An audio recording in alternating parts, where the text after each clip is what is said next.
Your general opinion? Asperger's is a bit like social dyslexia. It's a bit like if you're in a city where the traffic light system all of a sudden changes, so that the red means green and green means stop, and you have to calculate what you're interacting with people. If I was talking about something familiar that I know a lot about, I can talk to people and they wouldn't really be talking back to me. I could tell them things. And that gets rid of that kind of social dyslexia, because you're not then listening to people. It's not a social conversation.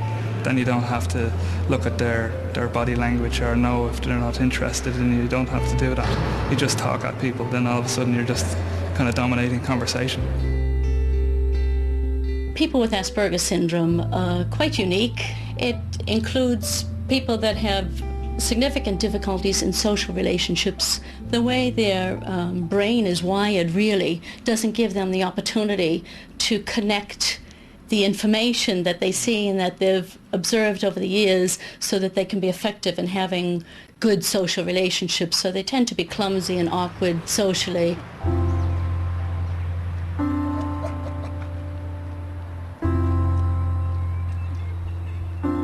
Up to a few years ago, I didn't realise people had emotions. It's not something I considered. It's not even something that I knew I should consider. It was like being blind to it. People just thought I was eccentric, you know, just that's Dave. It was a very kind of superficial type of world I interacted in. But when you think about it, the way chimpanzees are interacting in a group, they know when to offer help to others. If one chimp is injured, they probably give it a hug. Or if they put out their hand, they know waving around the hand gives them oranges now or bananas or whatever. See, a person with Asperger's lives on the physical level. If they can see, touch, measure, that's what's real to them. Whereas emotions are invisible, you cannot see them. So we don't consider that or don't know that they're there to be considered. David, can you tell us the kinds of problems that you've had or the difficulties that you had that you'd like some support with? Well, essentially the thing with Asperger's is it's difficult to make friends. You don't really feel familiarity for people. There's only a few people who have known very well, maybe over several years, you know, that they don't actually feel awkward in their presence. Do you think that might have something to do with the difficulty that people with Asperger's have in predicting?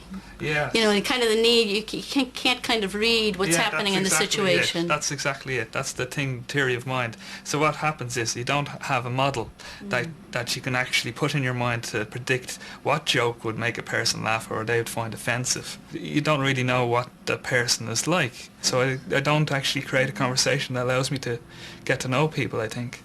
I just find a person and totally just download all information that I'd researched into them, you know, tell them facts about what I found about. And did you assume they'd be interested? Yes, absolutely. When I first came to Trinity College, I assumed that everybody was just going to be like me. Are there any benefits? What's the positive sides of anything? Well, I wouldn't be here without Asperger's because of my passion for minerals and science. That had brought me to Trinity to study geology, and it's something that I really enjoy. I stopped comparing myself to other people and trying to compete and simulate or try to be like other people. You know, I just accepted myself as being an Aspie. That's what we call ourselves, you know. So I just compared myself to other Aspies. I saw there was an exhibition in Blackrock College a year or two back in this. That actually had a working light. They got a light from it. A light? Yeah, a light bulb from it. An actual light bulb from it, which they managed to get going again. Yeah. Even after all that time underwater, you know. Amazing. You know, they have the. I used to find it much more difficult until I got the diagnosis and then joined the group as well and come to terms with myself more, you know. But I need to develop a bit more socially. Group set up in 2002, May 2002. I emailed Aspire, and then they, I just got them to send around my email to any people who wanted to join or start a group with me. Yeah, that one. I have a selection of friends that, you know, that I talk to, but I haven't talked to them in a while now. You know, it's been a while since I really kept in contact. But I mean, I know I can't really expect to be invited to every big social occasion, but I just think that if I do, it'd be nice. That'd be one of the main objectives of the group, would be to try and develop social skills a bit better, you know, so hopefully we can put that into practice eventually. Yeah. I mean, And conversational skills. Yeah. Not just talk about the Titanic all the time. No, we talk about your mirrors, Dave. It's my go. A lot of people with Asperger have been misdiagnosed as having obsessive compulsive disorder. They certainly have the behaviors that fall under that category, more around collecting things or having a particular body of knowledge that would be excessive for someone at their age. Maybe a 10-year-old would know everything there was about the French Revolution, and you'd say, well, this is intellectual brilliance, but it's kind of isolated and not terribly appropriate or common for a child that age. What I have my hand on here, it's a fault line. It's about 40 kilometres long. It begins from southern Tala, continues all the way to the Kings River. The actual fault zone itself is about 20 to 40 metres wide, and it's mineralised by iron and manganese. The brown colour that you see in the rock here is actually iron. Goethite is the name of the mineral. And there's also another mineral called hollandite and cryptomelaine.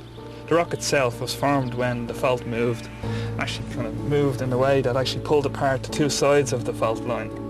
And as a result, the hot water came from below. It's about 200 degrees.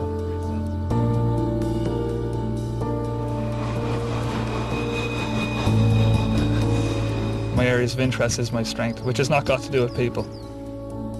It's got to do with something that has regularity and predictability. I know exactly where every single mineral specimen or rock specimen I've ever collected is from, what it is. About 1,000 are on display around my house and my office. If you look at most things, they don't have a random shape. But a crystal, it looks like it's made by hand. So that's the fascination I have. It's just the beauty and the regularity of crystals. As a child with Asperger's, you know, crystals all of a sudden in a chaotic world gave me something that was like an anchor.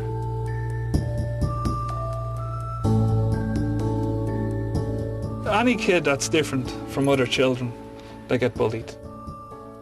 I literally, when I went to primary school, I remember after the summer holidays that I didn't want to talk to the other kids because I knew when I talked, I'd talk about astronomy.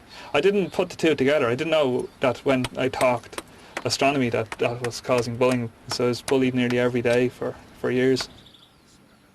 One of the things that happened that probably insulated me from any negativity is that I had a primary school teacher in 5th and 6th class, and what he did was put me on a stage play as a space alien, which is what the bullies were calling me. They were calling me a space cadet, you know, space alien, star boy, star kid. I was into astronomy at the time. So what he did, he was putting me on a Christmas stage play as a space alien. So instead of being something negative, I got people to laugh at me, being myself.